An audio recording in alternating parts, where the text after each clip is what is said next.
Mia had lived in the small house for almost 2 years, but she had never paid much attention to the far corner of her backyard. It was covered with dry grass and a few old trees that leaned slightly to one side. The ground there always looked uneven, like it had settled badly over time. She thought it was just poor soil or damage from heavy rain years ago. Mia was a quiet woman in her early 30s who worked from home and enjoyed calm mornings with coffee and birdsong. She liked fixing small things around the house herself because it made her feel independent and safe. One warm afternoon, Mia decided to clean the backyard properly. She planned to plant a small vegetable garden before winter arrived. With gloves on and a shovel in her hands, she began removing weeds near the uneven ground.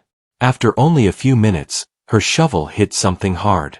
The sound was dull and heavy, not like a rock. Mia frowned and pushed the shovel deeper. It scraped against metal. Her heart beat faster. She knelt down and brushed away the dirt with her hands. Under the soil was a flat metal surface, dark with rust. It was not small like a pipe or trash. It was wide and smooth, like a door buried under the earth. Mia stood up slowly and looked around her yard. The fence was quiet. No neighbors were outside. The street behind her house was calm. She told herself it was probably an old storage box or something left behind by a past owner. Still, she felt uneasy. She grabbed her phone and took a photo before continuing. She dug for almost an hour, her arms aching, until the shape became clear. It was a metal hatch with a round handle in the center.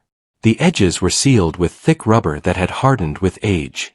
Someone had buried it carefully, covering it with soil and grass to hide it completely. Mia stepped back, breathing hard. Her mind filled with questions. Why would anyone bury a hatch in a normal backyard? Why had it not been mentioned when she bought the house? She remembered the old man who sold her the place. He had been quiet and nervous during the sale, always in a hurry to finish paperwork. At the time, she thought he was just tired. She wiped sweat from her face and tried to calm herself. Curiosity pushed her forward. She wrapped both hands around the handle and pulled. It did not move. She tried again, harder this time. The hatch let out a sharp creak, then slowly lifted, releasing a cold smell that rushed into the air. Mia jumped back. The smell was strange.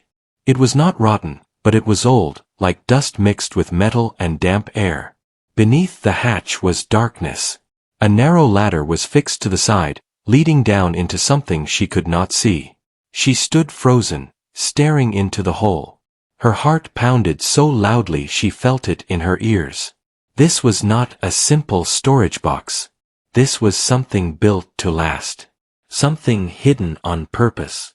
Mia pulled out her phone and turned on the flashlight. She leaned forward carefully and pointed the light down. The beam revealed concrete walls and a floor several meters below. The ladder disappeared into the shadows. The space looked clean, not broken or collapsed. It looked planned. Her hands began to shake. Every warning she had ever heard told her not to go down there. She stepped away and paced the yard, trying to think clearly. Calling someone felt like the right choice, but she did not know who. The police might laugh at her. Friends would panic. Still, the thought of leaving it alone felt worse. After several minutes, Mia made a decision. She would look, just a little.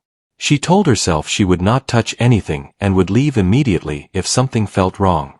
She lowered herself onto the ladder, holding the sides tightly. Each step echoed softly as she climbed down. The air grew colder with every step. When her feet touched the floor, she pointed her flashlight around. She was standing inside a small concrete room. The walls were thick and solid. A metal door stood on the opposite side. There were shelves along one wall, filled with boxes and sealed containers.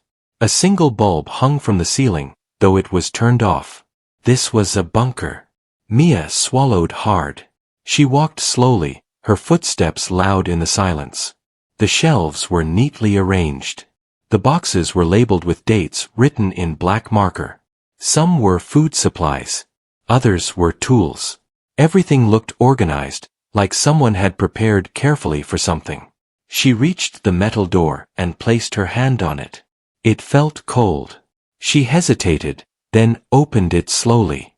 The door led to a narrow hallway with more rooms branching off. Her light caught a table at the end, covered with papers. Mia's chest tightened. She knew she should leave, but something pulled her forward. She walked to the table and picked up the top sheet. It was a handwritten list. Names filled the page, written in careful lines. Dates were written beside them. Mia's breath caught in her throat. The names were unfamiliar, but the dates were recent. Some were from just a few months ago. She flipped through more papers. Maps. Notes. Printed photos. Her hands trembled as she picked up one photo. It showed her street. Her house was clearly visible in the image, marked with a circle. Mia stepped back, her heart racing. This was no emergency shelter. This bunker had been used. Recently. She turned quickly, scanning the room again. Every shadow looked darker now. Every sound made her jump. She felt watched, even though she was alone. A faint noise reached her ears. A low hum. She froze and held her breath. The sound seemed to come from one of the rooms down the hallway. It was steady, like a machine running. Mia's instincts screamed at her to leave. She rushed back toward the ladder, her light shaking wildly. As she reached the main room, she noticed something she had missed before. A camera. It was mounted in the corner of the ceiling, pointed directly at the ladder. Her blood ran cold. The camera light was on. That meant it was active. Mia did not think anymore. Panic took over. She climbed the ladder as fast as she could, scraping her hands in her rush. She slammed the hatch shut behind her and fell back onto the grass, gasping for air. Her mind raced. Someone had built this bunker. Someone had been using it. Someone might know she had opened it. She scrambled to her feet and ran inside her house, locking the door behind her. She pulled the curtains shut and paced the living room, her phone clutched tightly in her hand. She looked at the photos she had taken earlier. The metal hatch. The ladder. Proof that she was not imagining things. Her hands shook as she opened the phone dial screen. This was no longer curiosity. This was danger. Mia took a deep breath and pressed 3 numbers. When the operator answered, Mia's voice trembled, but she forced herself to speak clearly. "My name is Mia," she said. "I just found something buried in my backyard. It is a bunker. There are cameras and papers inside. I think someone is watching my house." There was a pause on the line, then the operator's tone changed. "Stay on the line," the operator said calmly. "Help is on the way." Mia sank onto the couch, her eyes fixed on the locked door, her ears straining for any sound outside. She did not know who had built the bunker. She did not know why it was there. But she knew one thing for sure. Her quiet life was over. Mia sat on the couch with her phone pressed to her ear, listening to the calm voice on the line. The operator asked her to stay inside and keep the doors locked. Mia followed every instruction. She turned off the lights and sat quietly, her heart still racing. Every sound outside made her flinch. A car passing. Wind moving the trees. A distant dog barking. After what felt like a long time, flashing lights filled the living room through a small gap in the curtains. Mia stood slowly and peeked outside. 2 police cars were parked in front of her house. Relief washed over her, but fear stayed close behind. She unlocked the door only after an officer knocked and called her name. 2 officers entered, 1 man and 1 woman. Both spoke calmly and asked her to explain everything from the beginning. Mia told them about the uneven ground, the metal hatch, the bunker, the papers, and the camera with the light on. As she spoke, she saw their expressions change from doubt to concern. The officers asked to see the backyard. They moved carefully, scanning the area as if expecting someone to appear at any moment. When they opened the hatch, 1 officer shined a strong flashlight inside while the other spoke quietly into a radio. More police arrived soon after. A tall man named Officer Paul introduced himself as the lead investigator. He asked Mia to stay inside while they checked the bunker fully. She watched from the window as they placed tape around her yard and set up lights. Mia's mind raced with questions. Had someone been living under her house? Had they been watching her for months? She thought about the quiet nights, the feeling of being alone, and how safe she once felt. That feeling was gone. After nearly an hour, Officer Paul returned. His face was serious but controlled. He told Mia that the bunker was larger than she thought. It had several rooms, stored supplies, and working equipment. The camera system was still active, though no one was inside at the moment. No one was there, he said, but it was used recently. Those words made Mia's stomach turn. The officers asked if Mia recognized any of the names from the papers or the photos. She shook her head. They asked about the previous owner. Mia told them everything she remembered. His quiet nature. His rush to sell. His refusal to answer many questions. The police took the papers, boxes, and camera recordings for further review. They sealed the bunker and told Mia not to enter the yard again. A patrol car would remain outside overnight. That night, Mia could not sleep. She lay in bed staring at the ceiling, replaying every detail in her mind. She wondered how long the bunker had been there. She wondered if someone would come back. Each sound outside made her sit up in fear. The next morning, Officer Paul returned with new information. He told Mia that the previous owner of the house, a man named Harold, had disappeared shortly after selling the property. His bank activity stopped. His phone went silent. At the time, it was assumed he had moved away. Now, things looked different. The police believed Harold had built the bunker years ago. They believed he may not have acted alone. The list of names suggested some kind of organized activity, though its purpose was still unclear. Mia felt dizzy as she listened. Her home felt less like a safe place and more like a trap she had unknowingly stepped into.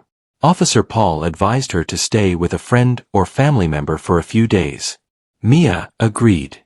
She packed a bag and left the house, glancing back one last time at the quiet building that no longer felt like home. She stayed with her friend Anna, who lived across town. Anna tried to comfort her, offering warm food and conversation.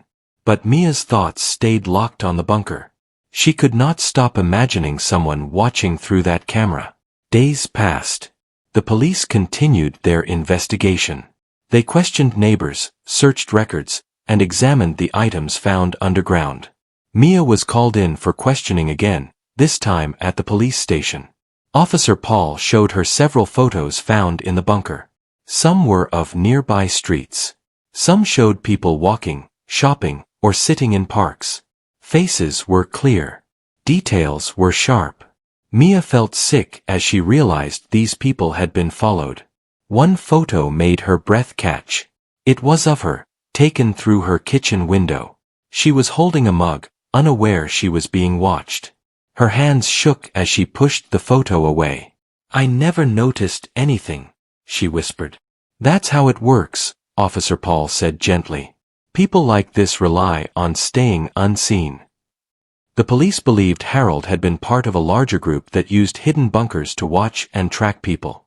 Why they did it was still unclear, but the level of planning worried everyone involved. Mia asked the question she had been avoiding. "Do they know I found it?" Officer Paul did not answer right away. "It is possible," he said finally. "Which is why we are taking this seriously." That night, Mia stayed at Anna's place again. She slept lightly, waking often. Around midnight, Anna heard a noise outside. A soft sound near the back door. Anna looked through the window and froze. A dark figure stood near the fence, barely visible. Anna quietly locked the door and woke Mia. Mia's heart began to pound as Anna called the police. By the time officers arrived, the figure was gone. No clear tracks were found. But the message was clear. Someone was still watching. The police increased protection. They placed cameras around Anna's house and had patrols nearby. Mia felt trapped between fear and exhaustion.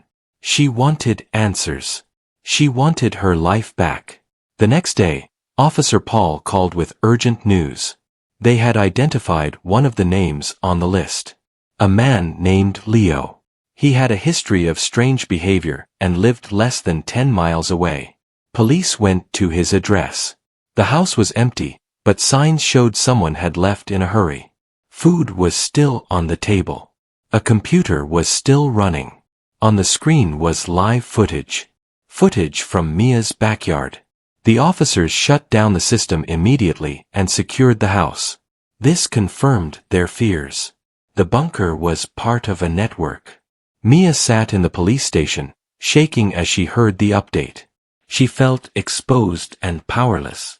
Yet, part of her felt relieved. The danger was no longer hidden. The police assured her they were close to finding the others involved. They asked her to remain under protection.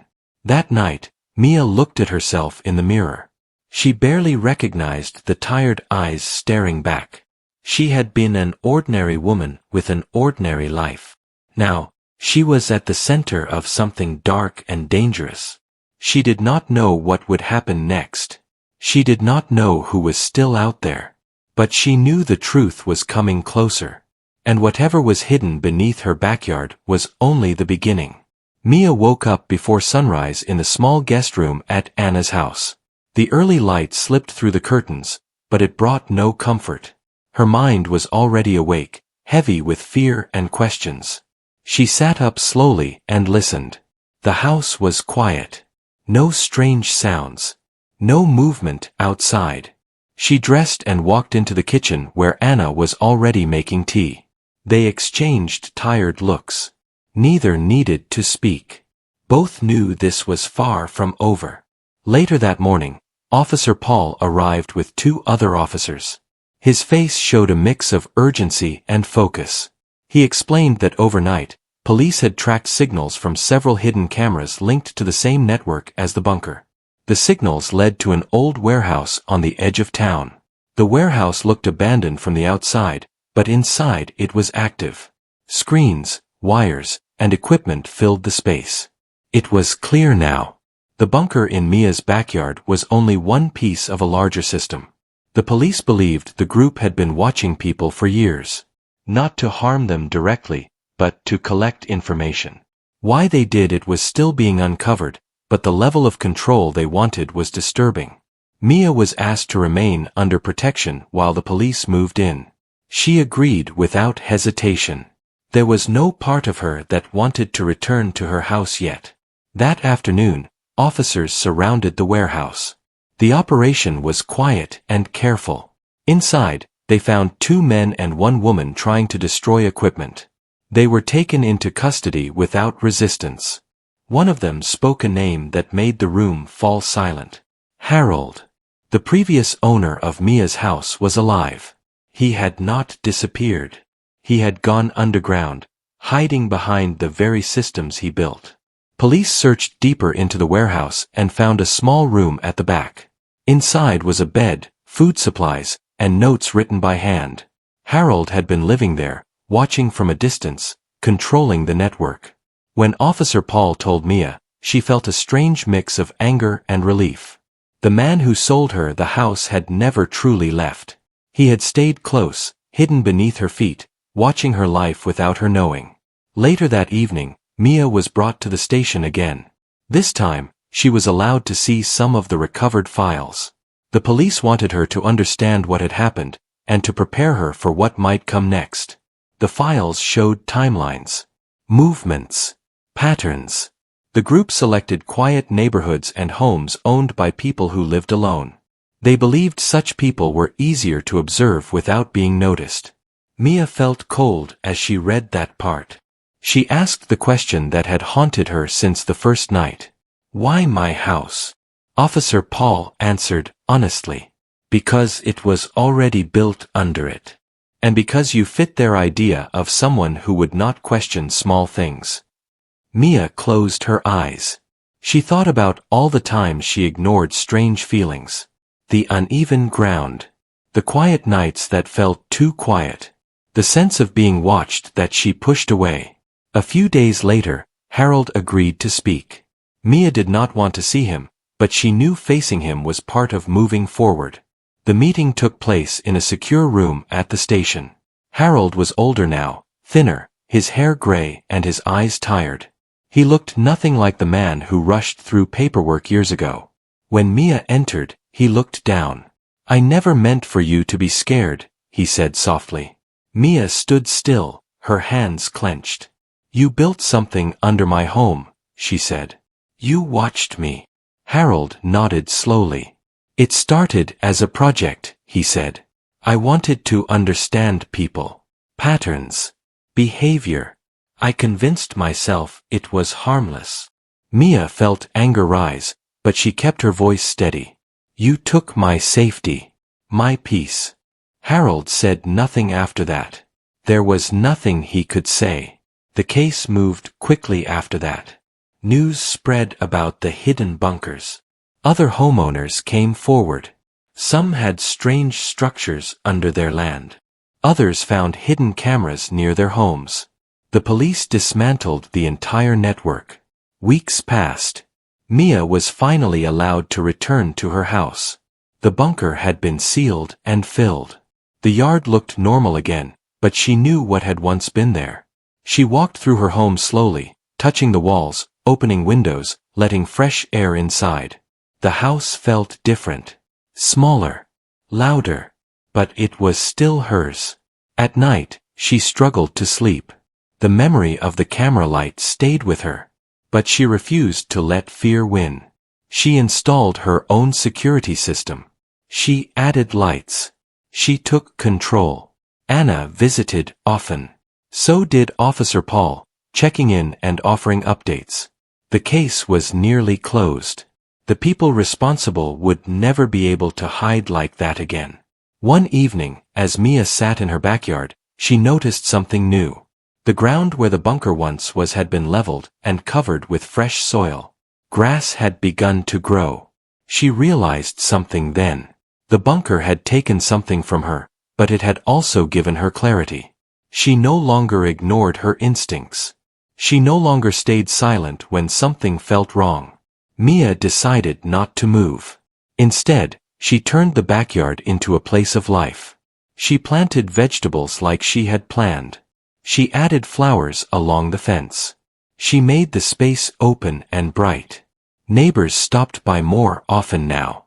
They talked. They shared stories. The quiet street felt alive in a way it never had before. One afternoon, a police report arrived in the mail. The case was officially closed. Mia placed the paper in a drawer and closed it gently.